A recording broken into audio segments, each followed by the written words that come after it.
Afternoon. I want to begin by thanking President Biden for his leadership, and thanks to all of you for joining us today. Every day, more than 1 million Americans step aboard an airplane. Some people are setting out on the trip of a lifetime. Others are wrapping up a weekly commute. We depend on airlines to get us to weddings, vacations, and job interviews that often wind up being some of the most important and memorable events in our lives. And our economy depends on these airlines doing a good job. When you board a flight, whether you are up before dawn, coffee in hand, ready to go to a conference, or up past everyone's bedtime, wrangling toddlers like Chastity and I were the other night, you count on that airline to provide the service that you paid for. We're here today to share the latest steps that we are taking to ensure that airlines do just that. It's important to note here that just over 2 years ago, when President Biden took office in the depths of the pandemic, the biggest concern around our nation's airlines was whether they would stay in business at all. And if they did, how many years or even decades it would take for them to recover. But President Biden acted to restore this economy swiftly, and demand came back faster than most forecasters thought was even possible. And we know some U.S. airlines have struggled to meet that demand. Now, weather remains the top cause of airline delays, but staffing and other issues under airlines' responsibilities meant that last summer we saw unacceptable rates of delays and cancellations even on blue sky days. And when extreme weather events collided with airlines that were unprepared, the problems multiplied, as more than 2 million Americans experienced with the failures at Southwest Airlines over the last Christmas holiday. The good news is we are seeing real improvements. Each month so far this year, preliminary data show cancellation rates under 2%, even during that busy spring break season. But summer travel is going to put enormous pressure on the system, and we need to continue our work. We are always prepared to work collaboratively with airlines when there are steps that we can take as a department that would help. In New York, we've taken steps that would allow airlines to use larger planes with more seats at lower frequencies, which means that they can move more passengers overall, but with less congestion. In Florida, where the closure of airspace to accommodate commercial space launches now actually happens often enough to noticeably affect airline schedules, we are engaging the space sector to keep more launch windows clear of peak flight periods. And across the country, we're hiring more air traffic controllers to keep up with growing demand. In fact, the latest application window is closing today, so I'm encouraging anyone who's interested to consider applying. And FAA recently used new technology to clear over 100 new, more efficient flight routes that will save time and money. The FAA and Department of Transportation are doing our part, but airlines need to accept their fundamental responsibility to better serve passengers. When they don't, we are here to enforce passenger rights and hold airlines accountable.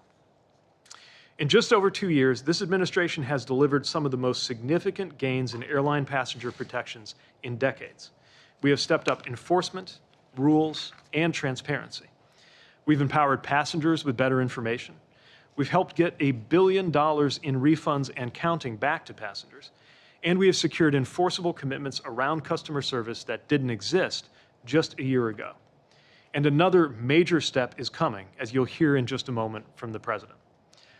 All of this is possible because President Biden is leading an administration relentlessly focused on making everyday life better for Americans. Just as the Biden-Harris administration is delivering historic investments to improve physical infrastructure, everywhere from airport terminals to crosswalks, we're also acting to ensure Americans have a better experience with our transportation systems, wherever they go and however they get there. It is an honor to serve in an administration that always puts consumers and workers first. And now it is my great honor to introduce the President of the United States, President Joe Biden.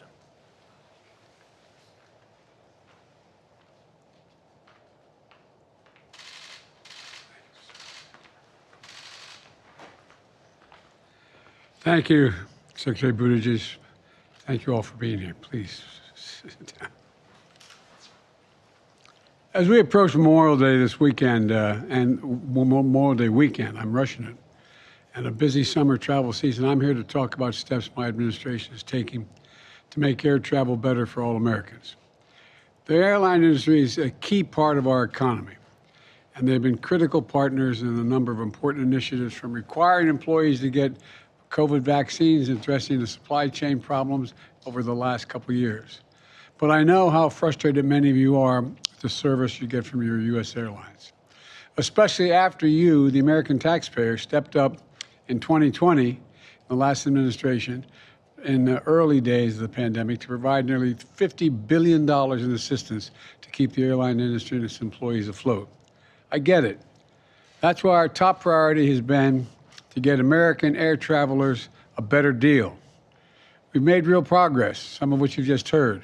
Historically, when delays and cancellations are the airline's fault, the law has only required airlines to refund customers the price of their flight ticket, but not the cost of meals or hotels or transportation when you get left in limbo. In fact, a year ago, almost no major airline guaranteed any compensation beyond the price of the ticket if they caused a delay. The delay was their fault. No reimbursement for a hotel after a canceled flight or a meal after a delayed flight. But then we challenged them to do better. In fact, they did. Airlines started to change their policies when they're at fault for canceling or delaying a flight. Now, 9 major airlines cover hotels, 10 cover meals, 10 rebook for free. And that's a real savings for middle class and working class families. For example, the rebook fees could run as high as $200 per ticket. Now, you don't have to pay anything to rebook for most airlines. And that $200 is back in your pocket, even more if you're traveling with your family. But that's not all. At my State of the Union address, I pointed out airlines charging up to $50 a ticket just so you can sit next to your child. As I said, baggage fees are bad enough without you knowing the cost. Airlines can't just treat a child like a piece of baggage. Well, guess what happened? Major airlines changed their ways. American Airlines, Alaskan Airlines, Frontier Airlines, they agreed to address family seating so parents can sit with their children without paying an additional charge. United Airlines also took important steps toward guaranteeing free family seating beyond, in other words, no cost beyond the cost of the original cost of the ticket. For families, that's money back in your pocket. And that's good. That's a piece that gives you peace of mind. That's progress. But there's more. Last fall, the Department of Transportation proposed a rule that will be finalized this year. If finalized as proposed, it would require airlines to show you the full ticket price up front before you purchase it, including fees for baggage, for internet, for changing your seat. That way you can get a fuller, more accurate price before you purchase your ticket. And you can compare prices and pick the best deal. But we're not stopping there. We know how frustrating delays, cancellations, and rebookings are for travelers. Last holiday season, travelers are stranded for days and had to scramble to find other ways for reaching their destinations. Many missed family gatherings, spent Christmas at an airport, waited countless hours in line or on the phone because there weren't enough pilots, there weren't enough personnel. That's unacceptable. And while flight delays and cancellations have come down since then, there's still a problem. American air travelers deserve better, and that's what we're going to do. That's what we're doing here today. And I'm proud to announce 2 critical steps that my administration is taking to protect American air passengers. First, we just launched a new website, flightsright.gov, flightsright.gov.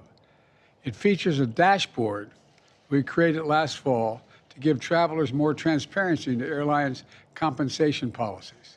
So, if it's the airline's fault and your flight was canceled or delayed, you can check the dashboard to see how the airline should be compensating you, like rebooking a flight or accommodating your hotel room and your meals.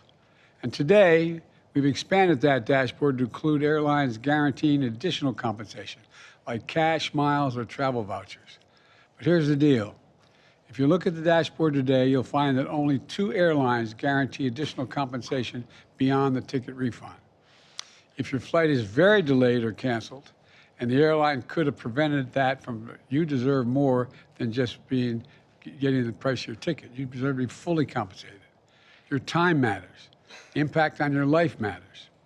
That's why I'm announcing a second critical step today to protect American consumers.